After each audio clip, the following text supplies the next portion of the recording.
magandang umaga po. Nandito po tayo ngayon sa Barangay 165, Pasay City, dito sa Malibay po.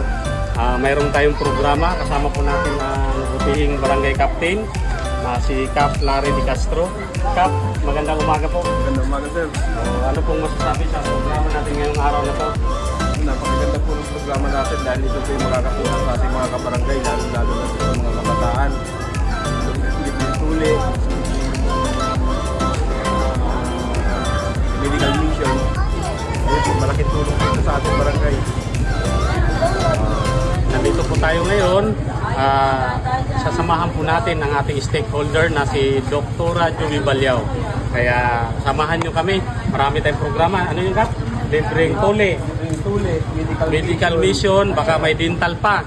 At saka hindi nawawala yung pagkain.